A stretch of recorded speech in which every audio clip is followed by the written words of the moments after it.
चावल का एक दाना। शोभित एक मेधावी छात्र था। उसने हाई स्कूल और इंटरमीडिएट की परीक्षा में पूरे जिले में टॉप किया था, पर इस सफलता के बावजूद उसके माता पिता उससे खुश नहीं थे। कारण था पढ़ाई को लेकर उसका घमंड और अपने बड़ों से तमीज से बात न करना।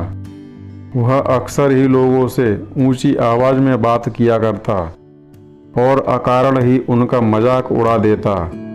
खैर, दिन बीतते गए और देखते देखते शोभित स्नातक भी हो गया। स्नातक होने के बाद शोभित नौकरी की खोज में निकला। प्रतियोगी परीक्षा पास करने के बावजूद उसका इंटरव्यू में चयन नहीं हो पाया। शोभित को लगा था कि अच्छे अंक के दम पर उसे आसानी से नौकरी मिल जाएगी, पर ऐसा हो न सका। काफ़ी प्रयास के बाद भी वो सफल ना हो सका। हर बार उसका घमंड, बात करने का तरीका इंटरव्यू लेने वाले को अखर जाता और वो उसे ना लेते। निरंतर मिल रही असफलता से शोभित हताश हो चुका था, पर अभी भी उसे समझ नहीं आ रहा था कि उसे अपना व्यवहार बदलने की आवश्यकता है। एक दिन रास्ते में शोभित की मुलाकात अपने स्कूल के प्रिय अध्यापक से हुई। वह उन्हें बहुत मानता था और अध्यापक भी उससे बहुत स्नेह करते थे। शोभित ने अध्यापक को सारी बात बताई।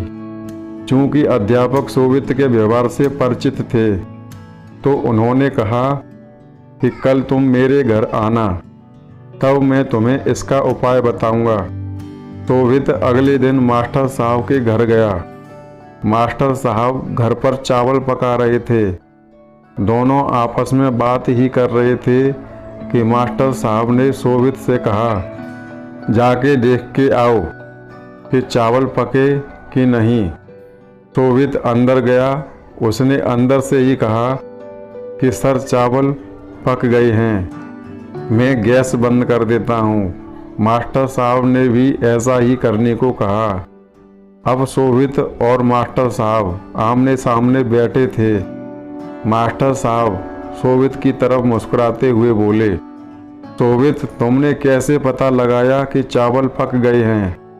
शोभित बोला, ये तो बहुत आसान था। मैंने चावल का एक दाना उठाया और उसे चेक किया कि वो पका है कि नहीं। वो पक चुका था, तो मतलब चावल पक चुके हैं। मास्टर जी गंभीर होते हुए बोले, यही तुम्हारे असफल होने का कारण है। शोभित उत्सुकतावश मास्टर जी की ओर देखने लगा। मास्टर साहब समझाते हुए बोले कि एक चावल के दाने ने पूरे चावल का हाल बयां कर दिया। सिर्फ एक चावल का दाना काफ़ी है ये बताने को कि अन्य चावल पके या नहीं। हो सकता है कुछ चावल ना पके हों, पर तुम उन्हें नहीं खोज सकते। वो तो सिर्फ खाते वक्त ही अपना स्वभाव बताएंगे। इसी प्रकार मनुष्य कई गुणों से बना होता है। पढ़ाई लिखाई में अच्छा होना उन्हीं गुणों में से एक है, पर इसके अलावा अच्छा व्यवहार, बड़ों के प्रति सम्मान, छोटों के प्रति प्रेम, सकारात्मक दृष्टिकोण, ये भी मनुष्य के आवश्यक गुण हैं। और सिर्फ पढ़ाई लिखाई में अच्छा होने से कहीं ज़्यादा ज़रूरी है तुमने अपना एक गुण तो पका लिया, पर बाकियों की तरफ ध्यान ही नहीं दिया।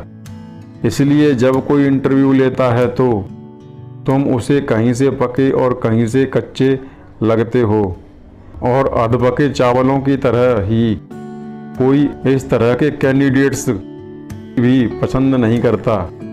शोभित को अपनी गलती का एहसास हो चुका था। वो अब मास्टर जी के यहाँ से नई एनर्जी लेके जा रहा था। तो दोस्तों, हमारे जीवन में भी कोई न कोई बुराई होती है जो हो सकता है हमें खुद नज़र ना आती हो, पर सामने वाला बुराई तुरंत भांप लेता है।